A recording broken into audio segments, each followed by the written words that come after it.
Alors, dire que les F1 ont 4 roues, c'est vrai, mais pas totalement.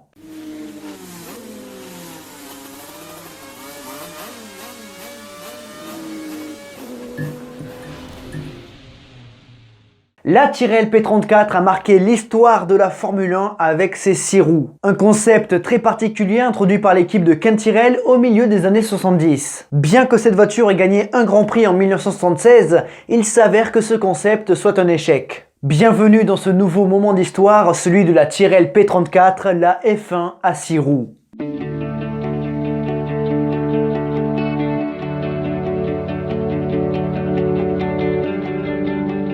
Vous commencez à me connaître, j'ai du mal à vous parler de moments historiques sans vous placer le contexte. C'est en 1960 que Ken Tyrrell, ancien pilote, fonde son équipe de course. D'abord en F3, puis en F2 avec Cooper BRM. Cette équipe britannique passe en Formule 1 en 1968, mais sous le nom et le soutien de Matra, mené à l'époque par Jean-Luc Lagardère. Il remporte le titre en 1969 avec Jackie Stewart. Matra, Tyrrell, Ford Cosworth, Stewart, un quatuor redoutable. Mais arrive au terme de la saison 109 un conflit d'intérêts entre Matra et Tyrrell. Les Français veulent installer dans les voitures des moteurs V12 alors que Ken Tyrrell veut poursuivre avec Ford Cosworth. Les deux entités se séparent et Tyrrell engage dans un premier temps des châssis March en 70 avant d'introduire la Tyrrell 001 au Grand Prix du Canada, que Stewart qualifie en pole position. Même s'il n'arrive pas à amener la voiture au bout, c'est prometteur et Tyrrell vole désormais de ses propres ailes. Les Tyrrell 001, 002 et 003 conduiront Stewart vers le titre en 71 et la recrue Sever à la victoire à Watkins Glen. 1972 est plus délicat, mais les nouveaux modèles, les 005 et 006, conduiront de nouveau l'équipe vers les titres de 73. Stewart remporte un 3e et dernier titre mondial. Cela dit, les conditions de sacre sont funestes car sur le circuit de son unique victoire, François Sever décède dans un accident terrible. C'est donc avec un tout nouveau line-up que l'équipe évolue en 74. Le bouillant Jody Scheckter et le détendu Patrick Depailler. Le Sud-Africain remporte 2 victoires entre Anderstorp et Silverstone, mais cela n'est pas suffisant pour jouer un titre disputé entre Fittipaldi et Regazzoni. En 1975, avec la 007, Scheckter devient prophète en son pays en remportant Kyalami. Mais Tyrrell n'est pas dupe, le titre est loin et il faut un nouveau modèle pour concurrencer Ferrari et McLaren.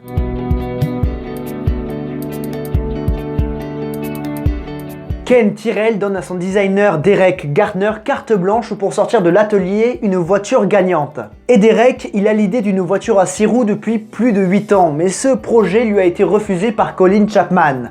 En revanche, Ken Tyrrell l'accepte. C'est le 34e projet de Gartner. Et c'est clairement un pari fou. L'idée est d'améliorer l'aérodynamisme de la voiture en réduisant la taille des pneus avant pour qu'ils soient mieux cachés derrière l'aileron. Donc moins de perturbations et de traînées. Pour cela, il fait passer la taille de ses roues avant de 13 à 10 pouces. Mais le souci, c'est qu'en faisant ça, Gartner réduit la surface de contact au sol. C'est donc moins bien pour les virages. Non, mais ça c'est parce qu'on a des idées très arrêtées sur les choses, hein. Gartner, lui, est loin devant. Il double tout simplement le nombre de roues à l'avant. Comme ça, niveau surface au sol, t'es toujours bon. Fallait y penser. Bref, à la base, la P34 est construite autour de l'architecture du moteur V6 turbo Renault. Le souci, c'est qu'en sortant de l'atelier, les ingénieurs et les pilotes se rendent compte que la P34 est une poubelle. Ken Tyrrell revient donc sur son accord avec Renault pour reprendre des moteurs Ford Cosworth, et du coup la P34 est entièrement revue. Et la deuxième version est bien meilleure que la première. A l'origine, ce modèle devait être appelé Tyrrell 008. Pour suivre en fait 001, 2, 3, 4, 5, 6, 7, 8. Mais en fait le projet il est tellement fou qu'ils vont l'appeler P34, pour projet 34. Et la P34 est présentée en septembre 1975. Le souci c'est qu'elle n'est pas encore prête à rouler. Il manque un petit peu de développement. Bref, la voiture n'est pas encore prête pour démarrer la saison 76 et c'est donc avec la vieille 007 que les pilotes démarrent la saison. Vieille 007 certes, mais que Depailler amène 2e au Brésil et 3e à Long Beach. Et c'est à Jarama que la P34 fait son apparition en Grand Prix.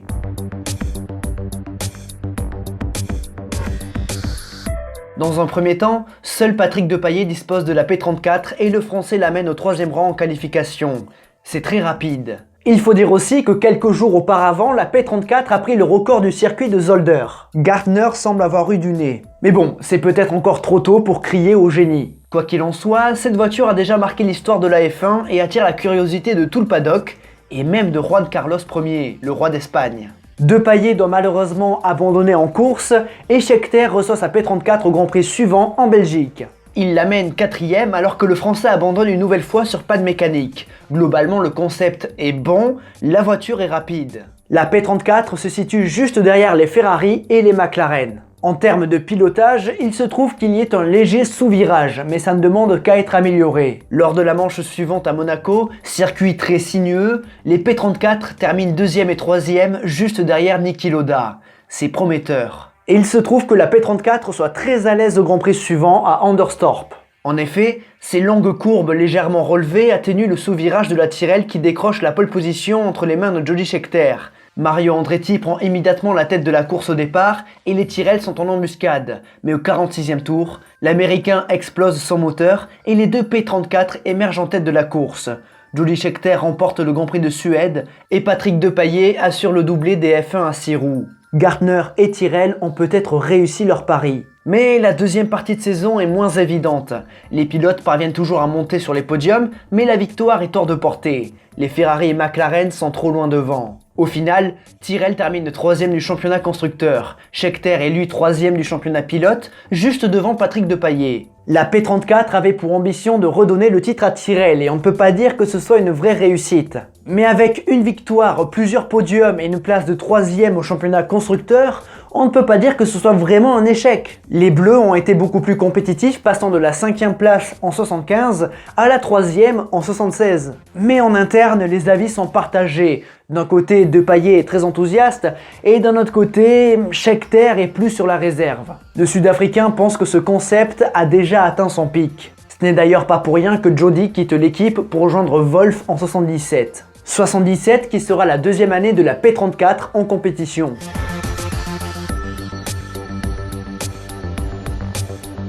Ronnie Peterson débarque dans l'équipe et s'apprête à découvrir le pilotage d'une F1 à 6 roues.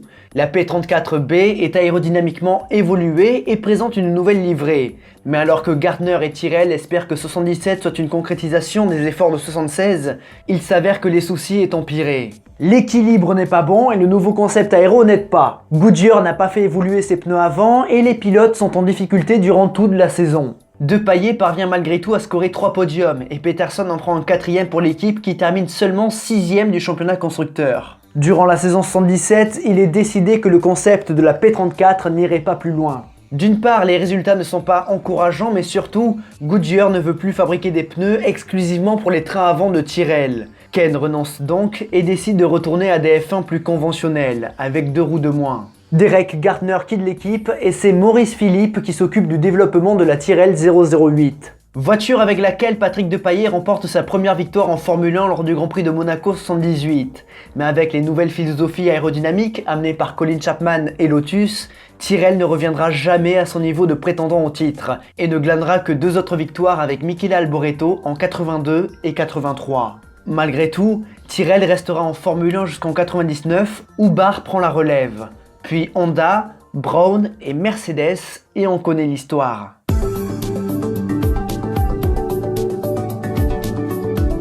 Si la Tyrrell P34 fut la seule Formule 1 à 6 roues engagée en Grand Prix, d'autres équipes se sont intéressées à ce concept très particulier. Robin Herd, ingénieur chez March, retravaillera les châssis 761 pour ajouter 2 autres roues à l'arrière de la même taille que les roues avant, le but étant d'avoir une 4 roues motrices. Mais faute de budget, jamais March n'engagera cette voiture en compétition. La March 240 fera toutefois quelques démonstrations, mais des problèmes de transmission empêcheront le fonctionnement des 4 roues motrices. En 77, Ferrari teste également son modèle de F1 à 6 roues, la 312 T6. Là aussi avec 4 roues arrière, mais contrairement à March, ces dernières sont montées sur un même essieu, comme les camions, et comme l'auto-union type D de l'entre-deux-guerres. La voiture est testée à Fiorano par Lauda et Reutemann, mais ne sera jamais validée par les pilotes. Ferrari abandonne le projet, mais lance l'idée d'une F1 à 8 roues, la 312 T8. Et pas comme la T6 où les roues partagent le même essieu, non, un mélange entre la Tyrrell P34 et la March 240. Mais en fait, c'était du bluff. La dernière idée de F1 à 6 roues était attribuée à Williams avec la FW08D. Reprenant le concept de la March 240, elle est développée par Keke Rosberg en 82, mais le projet sera arrêté lorsque la FIA interdit les modèles de F1 à 6 roues pour 83. Précisons au passage que toutes les F1 doivent avoir 4 roues. C'est la fin du fantasme des F1 à 6 roues que seul Tyrrell aura amené en Grand Prix et même sur la plus haute marche du podium. Mesdames et messieurs, nous arrivons au bout de notre moment d'histoire sur la Tyrrell P34 et plus largement sur les F1 à 6 roues. Alors, on a beau se dire maintenant, oui, mais bon, il y a la Tyrrell P34 qui avait 6 roues, tu vois, pour se servir de, tiens, c'est la première voiture, alors que quand même à l'époque, fallait y penser. Hein. Bon, il y a l'Auto-Union Type D, du coup, qui avait un petit peu comme les camions, 2 roues comme ça, mais sur le même essieu, c'était à l'arrière. Là, fallait y penser, les mettre devant et tout, donc ouais, fallait oser. Voilà, après ça n'a pas marché parce que c'était peut-être trop différent. Goodyear n'a pas voulu investir plus parce que bon, développer des pneus uniquement pour une voiture, ça fait un petit peu chier. Bref, du coup on en est où? Si ça vous a plu, n'hésitez pas à liker, à commenter, à partager, à vous abonner, à activer la petite cloche. Merci pour les 50 000, ça fait vraiment très plaisir. Je vous fais tous des gros bisous. Et si vous n'en avez pas assez de moi, il y a les logos des réseaux sociaux qui s'affichent à gauche de l'écran pour vous dire que vous pouvez aller me suivre sur les réseaux sociaux, Instagram, Discord et Twitch avec la piste qui vous attend. Et surtout, tous les liens en description, j'ai oublié de vous dire, mais tous les liens en description, tout naturellement. Mais surtout, n'oubliez jamais, le plus important, c'est de continuer d'aimer le sport auto, continuer d'aimer la P34. À la prochaine. C'est vrai, quoi, tu vois, tu te dis... Ouais, imagine, après, on aurait vraiment... Bon, on peut déjà crier au génie, parce que... Il fallait pas vraiment crier au génie, ils ont gagné qu'une course, et au final, c'est un échec, mais admettons que ça aurait marché, admettons que Tyrrell, que Scheckter ou Depailler auraient gagné le titre en 76. L'image de la Formule 1 aujourd'hui, s'il faut, il y aurait 8 roues, hein. Parce que c'est efficace, 8 roues. Hein, en fonction de comment c'est équilibré et tout, le problème c'est le poids évidemment, mais en fonction de comment c'est équilibré, ouais, je pense que si tu donnais carte blanche aux ingénieurs, je pense que les F1 auraient 8 roues. Niveau motricité et direction. Avec des roues couvertes et tout, l'image de la Formule 1, de toute façon si tu donnes carte blanche aux ingénieurs, l'image de la Formule 1 c'est pas ce qu'on a aujourd'hui. Donc bon, c'est pour ça que les règlements c'est important. Je vous laisse développer en commentaire. Des bisous.